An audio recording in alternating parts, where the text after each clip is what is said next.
Lundi 2 octobre 2017, premier jour de classe dans les écoles primaires publiques A et B de Koudougou. Les élèves ont pris d'assaut la cour de l'école. À l'appel des enseignants, ils répondent présents. Je suis contente d'être à l'école ce matin pour retrouver mes camarades, ma maîtresse et mes amis. C'est la rentrée d'aujourd'hui. Je suis contente d'être en classe. Même constat à l'école Ziguédéguin A où les élèves sont visiblement ravis de retrouver le chemin de l'école. Mais du côté de l'administration, c'est déjà un casse-tête chinois. L'année débute avec quelques difficultés. Il n'y a pas assez d'infrastructures. Si vous prenez Ziguédéguin ici où nous avons même fait l'effort avec l'appui de Dreux et de l'État pour avoir une seconde école, aucune classe ne compte moins de 80 élèves. Sinon 85, 95 et plus, alors que la demande ne cesse de se faire exprimer par les parents d'élèves. Beaucoup repartent carrément découragés, incapables de pouvoir trouver une place pour scolariser leurs enfants. À leur devoir, les enseignants de Koudougou n'entendent pas se dérober. Ils sont d'aplomb après des mois d'hibernation pour apporter le maximum de connaissances aux élèves. Je me sens bien. Je prie Dieu que l'année se passe bien ici. Les rendements, on pourra en tout cas les améliorer par rapport à l'année antérieure. Cette volonté de réussir leur mission est sous-tendue par un retour à la normale.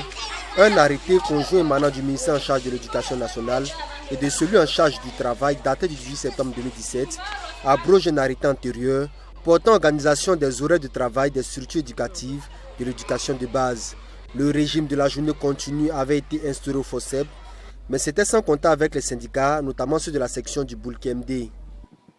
Le décret qui instituait la journée continue dans la fonction publique n'avait pas inclus le MENA.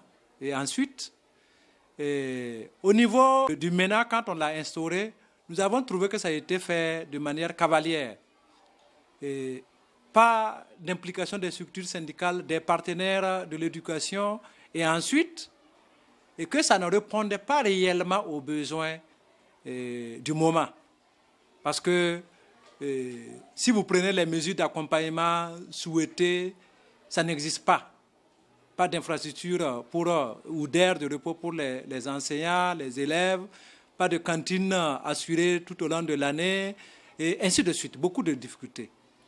Ce qui nous a amené à dire qu'on ne peut pas suivre ce régime-là, puisque ça allait mettre notre système éducatif dans un trou noir. En abrogeant l'arrêté du 11 janvier 2016, le gouvernement décide de renouer avec l'ancien régime. Une décision saluée aussi bien par les parents d'élèves que par les syndicats. Je pense qu'il était temps qu'on le supprime parce que c'était un peu compliqué pour pas mal de personnes. Je pense que la mesure a été levée, c'est une bonne chose. C'était compliqué dans la mesure où il y a des fonctionnaires qui faisaient la journée continue. Il n'y a pas de cantine dans les écoles, c'est un peu compliqué, c'est difficile. Et il faut prendre quelqu'un pour garder l'enfant, ou soit à la distance, même il y a d'autres personnes qui font 15-20 km pour déposer l'enfant, aller le chercher, c'est un peu compliqué. La journée continue là même, ça fatigue les enfants. Ça fatigue les enfants et les parents. Les parents aussi, pour qu'on vienne prendre les enfants et puis venir les déposer là, c'est pas un problème.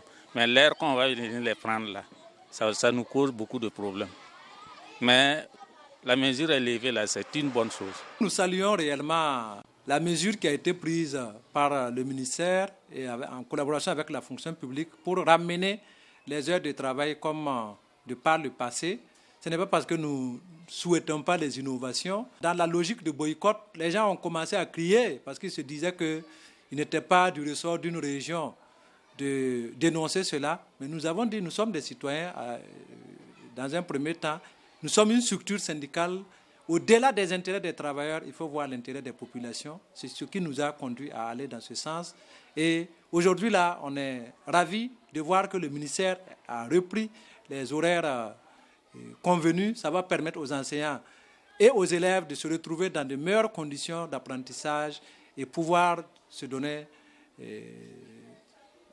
corps et âme pour que l'intérêt du peuple, l'intérêt des enfants soit réellement préservé. Excepté le manque d'infrastructures et les effectifs pléthoriques, l'année scolaire 2017-2018 se présente sous de bons auspices dans la cité du Cavalier Rouge. Reste aux parties prenantes de jouer chacune sa partition.